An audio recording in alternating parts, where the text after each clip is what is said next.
Welcome back, Pokemon Trainers. Professor Chaz here, the lab coat's on back order, and I'm here on location at Heroes Beacon in Uptown St. John, New Brunswick, home of my local Pokemon League that I professor at, and site of the upcoming Pokemon TCG XY-Evolutions Prerelease tournament. Now, if you're unfamiliar with the pre-release tournament, we're going to go inside and I'm going to show you the rundown of the event and what you can expect to find at a pre-release tournament if you attend one in your area. So let's jump right inside, check things out, and see a whole lot of these new cards in action. A Pokemon TCG pre-release tournament is a special event held at Pokemon Leagues throughout North America. At these events, players can pay an entry fee set by the league organizer and obtain a special pre-release pack containing a 22-card pack, one exclusive foil promo card, and 4 booster packs of the newest expansion coming out up to 2 weeks before the expansion officially goes on sale in North America. The 22-card pack forms a basic core of a custom deck containing Pokemon of 2 different energy types, along with some evolutionary chains, as well as a number of trainer cards. The foil promo card will correspond with one of the Pokemon types in this 22-card pack. The 4 booster packs are your standard random assortment of 10 additional cards from the upcoming expansion. Once the league organizer announces it's time to begin, players will then have 30 minutes to open all of their packs and construct a 40-card deck comprised of just those new cards, along with any basic energy cards they require, which will be provided by the league organizer. While the normal rules of deck construction state that a deck may not contain any more than 4 copies of any particular card, that rule doesn't apply to decks constructed during a pre-release tournament. That means that, if you happen to pull 5 or more cards with the same name out of your 22-card pack and booster packs, you can include as many of them in your deck as you like. The tournament then gets underway with each player testing their newly constructed deck against one another. The matches are shorter than in a regular tournament with only 4 prize cards per match. A participation prize is awarded to all players who complete the full tournament, and that prize is an additional 3 booster packs of the latest expansion. Something important to note regarding pre-release tournaments is that after the tournament concludes, the usual rules of deck construction apply to this particular expansion, which means these cards are not permitted to be used in play Pokemon events until the 3rd Friday after the date that this expansion goes on sale, so roughly about 5 weeks from the date of this pre-release tournament. After that, you're free to use these cards and include them in your custom decks however you'd like. And now we're going to check out a match in play here at the pre-release. The battle is getting underway as our 2 players are preparing their hands for the start of the game. We're going to get to see some of these retro/new cards in play in a moment as they're getting themselves set up here. So it's going to be interesting to see exactly how much of the core 22-card pack has been used for each of these 2 custom decks, because sometimes the cards you get in your booster packs are a little bit more unique and versatile than the ones that come in the 22-card pack. So we see that player number 1 is going to take the first turn, it looks like, getting their prizes now set up here. And let's see which Pokemon they have to put into their active spot. Things are ready to roll. 4 prizes each instead of the usual 6. And do they have any Pokemon to start with? It looks like player 2 is choosing one.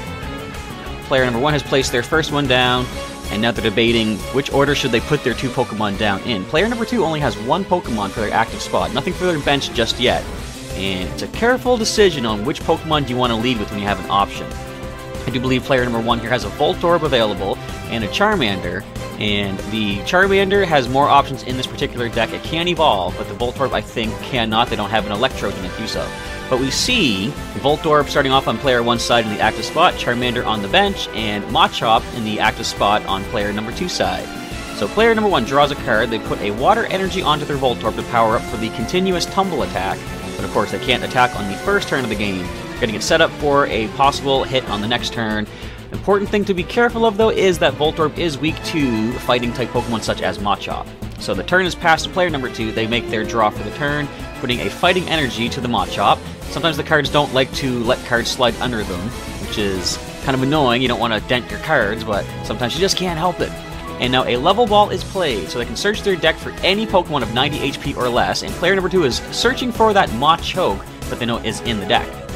And as they search the entire deck and they get down to the end of it, they learn the grim fact that, unfortunately, sometimes the Pokemon you need is a prize card. And that is the situation here. The only Machoke that was available in the 22-card pack is locked away in the prizes.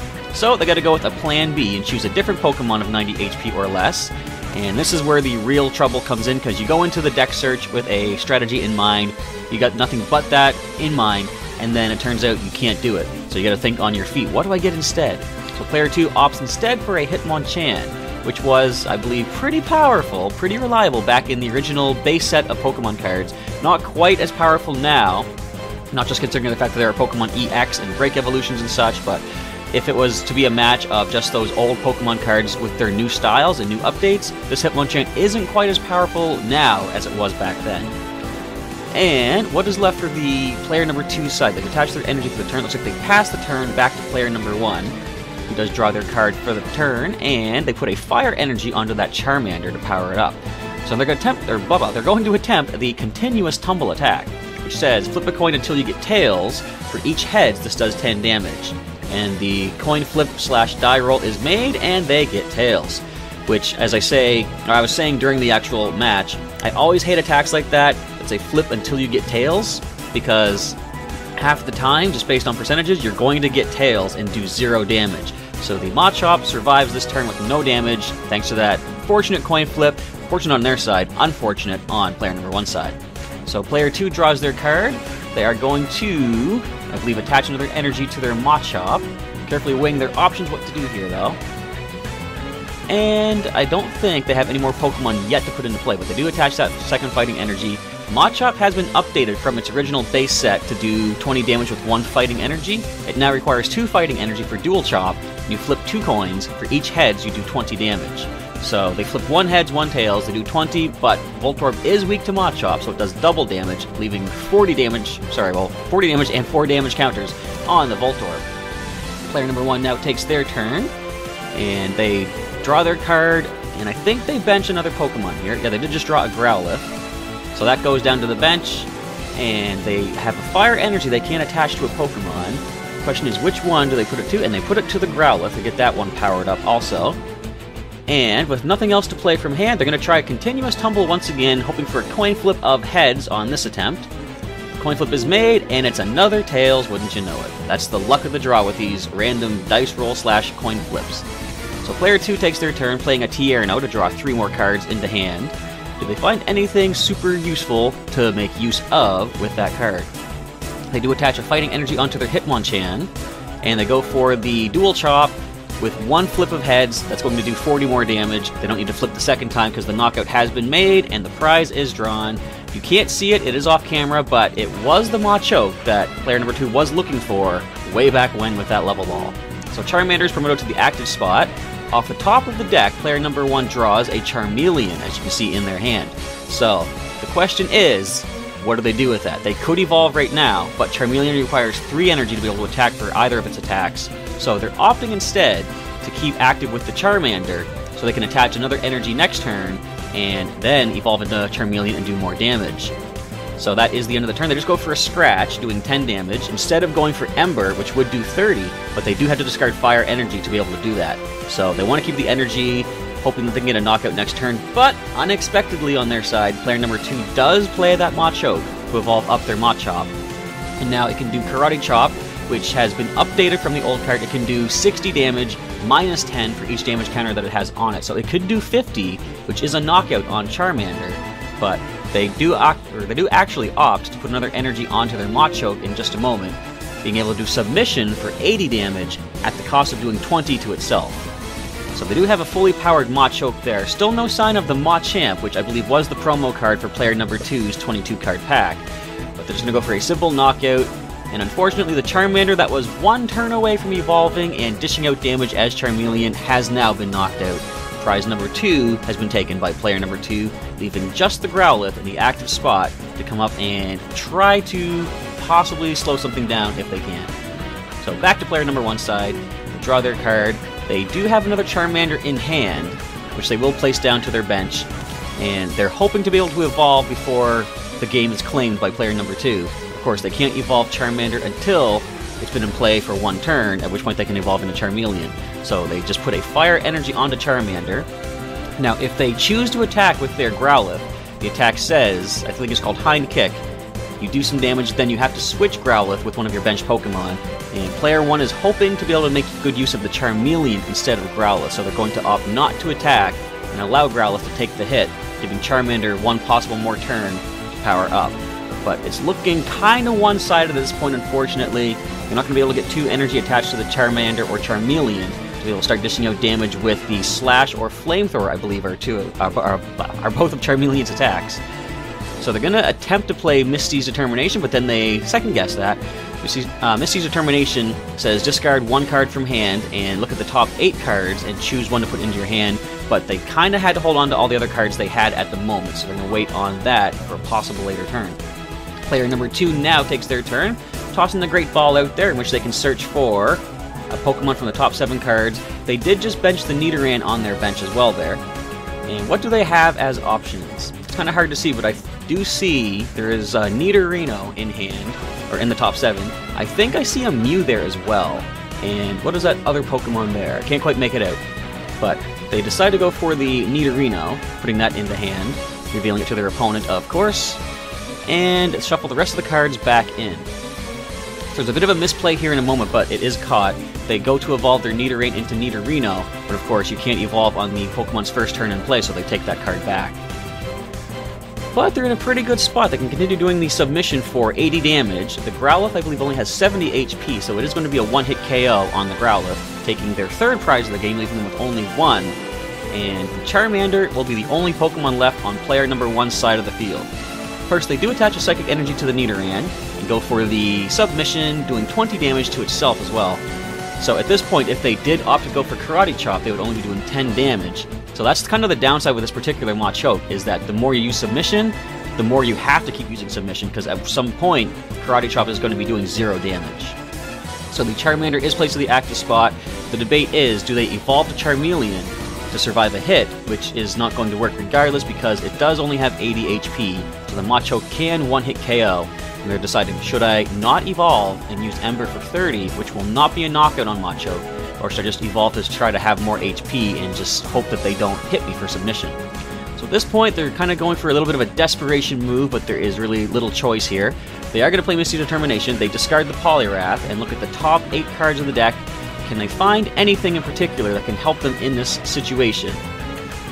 So they're choosing the top 8, just revealing the card to the opponent so they can see exactly how it plays out. And off the top 8, they don't find anything particularly useful as far as options go. If they choose a basic Pokemon, they could play it, but as soon as Charmeleon's knocked out, the last prize will be taken by player 2. They're saying that they do have Charizard in the top 8. They could get that, but they did just evolve Charmeleon, and they already placed an energy for the turn. So instead, they just opt to grab a Fire Energy, which is their choice for the turn. They have to pass back to the opponent, and just for that added bit of extra damage, they evolve into Machamp on player 2's side, which was the prize card that they drew last turn, and they can go for the powerful Seismic Toss of 120 damage, which will knock out the Charmeleon, claiming the last prize of the game, and battle number 1, or match number 1 of round 2 goes to player number 2. Well played match, and unfortunately on player number 1's side, the luck of the draw just wasn't with them. And now let's see what I get out of my booster packs for the day. So this here is my pre-release box for Evolutions. Let's pop into it and see what we got here. First of all, here is the little write-up documentation. Gives you tips on how to assemble your pre-release tournament deck, but it's pretty basic stuff. Stuff you should already know for a pre-release. And first we're going to take a look at the 22-card pack. Mine is the foil Machamp with the counter attack. If this Pokemon is your active Pokemon is knocked out, or sorry, is damaged by an attack, even if knocked out, put 3 damage counters on the attacking Pokemon. And for 3 fighting energy, you do Seismic Toss for 120. I think the original Machamp had 4 energy for that cost. So let's see what else I get in this pack.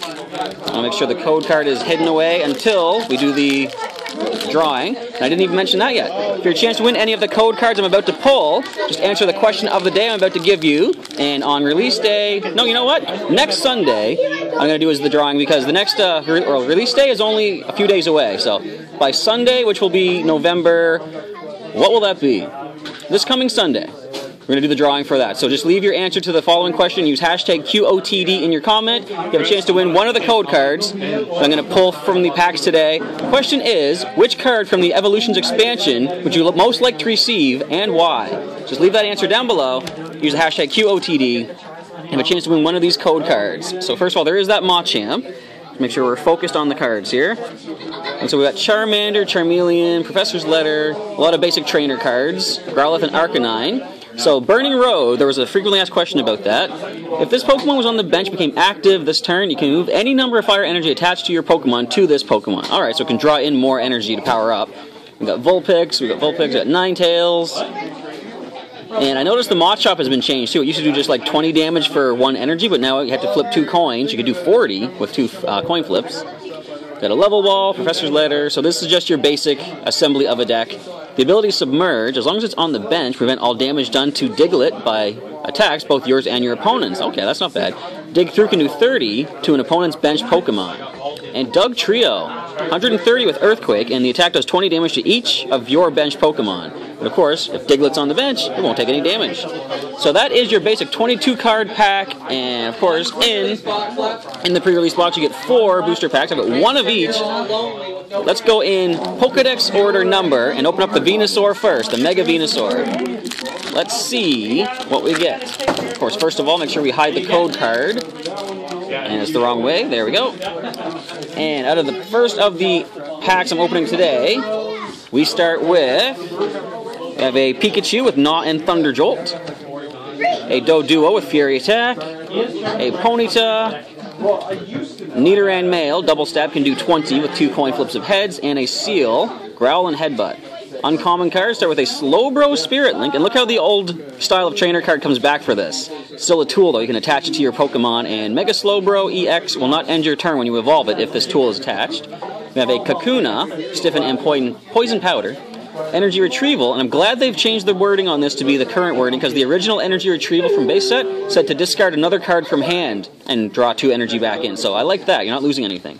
Reverse foil is going to be Growlithe with Hind Kick and Flare. The rare card of first pack is a Doug Trio, which we already have a number of, but more rares are pretty good. So next up, we're going to go with the Mega Charizard pack and see what we get out of this one. I've already seen the first card, but that's okay. It's just one of the commons. Code card is facing the wrong way again, so off it goes. Alright, and what does this pack have to offer us? Get that foil out of the way. So starting off with a Staryu. This is a new attack too. Quick Blow, flip a coin of heads, 10 more damage. A basic Fighting Energy of a good old Magikarp. Still can only do a maximum of 20. The old one could tackle too, but this one can only flail. Next is an Onix with Harden and Rock Throw, which is twice as powerful as it used to be, I think. And there's Sandshrew with Sand Attack. Uncommon cards start with a Potion to heal 30. We have a Venusaur Spirit Link. Nice. A Machoke. Reverse foil card is a Foil Grass Energy. I like that. And the rare card is a Magneton, also foil. So Thunder Wave, 30 damage, and Might Paralyze. And Self-Destruct does 80, but does 80 to itself. Kind of a drawback. It's going to knock itself out. So next up, we have the Mega Blastoise pack. Let's see what luck has in store for us. No EXs yet, no Break Evolutions, but that could change in a moment's notice. Code card off to the side. And let's look at this pack. Starting with a Poliwag. Saw a lot of Poliwag in play in these matches today. Voltorb, a Weedle, have a Rattata with ability Mischievous Fang. When you play this Pokemon from your hand onto your bench, you may discard all tool cards attached to your opponent's active Pokemon. Alright, that's nice. Bite for 10. Tangela is next. I think the uncommons begin with Porygon. And conversion 3. Choose Grass, Fire, Water, Lightning, Psychic, Fighting, Darkness, Metal, Fairy, or Dragon type. The defending Pokemon's weakness is now that type until the end of your next turn. The amount of weakness doesn't change, so that's pretty interesting. You can make it weak to whatever you want. You also have a Pokedex. Look at the top 5 cards of the deck and put them back in any order. Kakuna again. Reverse foil is Machamp Break. Very nice. 190 HP. And Boomerang Lariat does 100. During your next turn, this Pokemon's attacks do 100 more damage to your opponent's active Pokemon. So continuously doing the Boomerang Lariat, you're going to be doing 200 on your second and subsequent turns. Very good card. The rare card is a Farfetch'd. After getting a Machamp Break, it's kind of underwhelming. But at least Farfetch'd can use Leak Slap multiple times. The old one could only use Leak Slap once, and once it was used one time, it was done. So that's a little bit better than the old one. Finally, we have the last of the 4 booster packs in the pre-release box. We have the Raichu. Notice it's not a Mega Raichu, because of course that doesn't exist. So the code card to the side, and let's see what we get out of this. Will we find any EXs? And now what's interesting, I could have, if I played in the game, used that Machamp Break in my deck. We have Tangela, of course I have the entire Machop line, and another Machop. A Weedle, an Onix, and a Staryu. Uncommon cards start with Revive. Put a basic Pokemon from your discard pile onto your bench. We have a Haunter. Hypnosis puts them to sleep. Dream Eater does 80, but if they're not asleep, this does nothing. And we have Brock's Grit. Shuffle 6 in any combination of Pokemon and basic energy cards from your discard pile into your deck. That's like 2 Super Rods in one. I might want to use that guy. Reverse foil is a Diglett. We've already seen them. And the rare is a Beedrill. Poison Sting does 30 and poisons. Swarming Sting does 40 damage times the number of Beedrill you have in play to one of your opponent's Pokemon. So you can actually hit the bench with this too. And a free retreat cost is always nice to have. So that is what I got out of the 4 booster packs of my pre-release box. But, as we say, attending the entire event gets you 3 more booster packs. We're going to open up these as well. And again, these code cards are going to be going out to you folks as well for answering that question of the day. Once again, our quick reminder question is, which Pokemon from the which card from the Evolutions expansion would you most like to receive and why? Do you have an idea for a deck strategy featuring it? Do you just like the artwork of it? Do you like the name of the attack, for example? Anything there, just leave your answer down below with hashtag QOTD, and next Sunday, we're going to do a drawing for all of the code cards, and each person has a chance to win 1 code when I do that drawing. So, the first of the 3 extra packs, starting with Tangela, then another Voltorb, I have a Fairy Energy, an Onix, and a Staryu. Uncommon starts with Revive, Misty's Determination. We've seen this one just recently in another expansion, but the art is, of course, different. Discard a card from your hand, and if you do, look at the top 8 cards of the deck and put one of them into your hand and shuffle the others back in. We also have, there we go, the bilingual Exeggutor. It is Japanese and English. Not particularly powerful, plus I've heard there are no Execute in this expansion, but if you have an Execute from another expansion, you can evolve it to this Exeggutor right here and stomp for 20 or 30 if you're lucky. The reverse foil card is a Beedrill. Nice. I might want to make a deck of these guys then if I get enough of them. And the rare card is going to be a Doug Trio. There's 4 of these guys now. I can make a deck of them as well. Next, we're going to take a look at this Charizard, Mega Charizard booster pack, and see what this one has in store for us. We still haven't seen any EXs yet out of my packs, but as I'm a player who doesn't usually like to use them anyway, I'm okay with that. I do like seeing that Machamp break. So this pack brings to us the power of Sandshrew. We've also got Voltorb. We've got ourselves a Magnemite, which can also self-destruct and knock itself out. Interesting. We have now, I just want to point this out, it's cool that this is in the base set artwork, but it has metal resistance, something they didn't have back then, because in the base set, metal and darkness didn't exist yet. We have a Caterpie, String Shot does 10 and might paralyze. And we have a Rattata, which is bent in the corner. Oh no. Oh well. And the uncommon card, starting with Professor Oak's Hint. Draw cards until you have 7 cards in your hand. Your turn ends. So it's almost like a Sycamore, but you don't lose anything except the end of your turn, unfortunately. We also got Brock's Grid again. We've got a Poliwhirl, Amnesia, and Double Slap.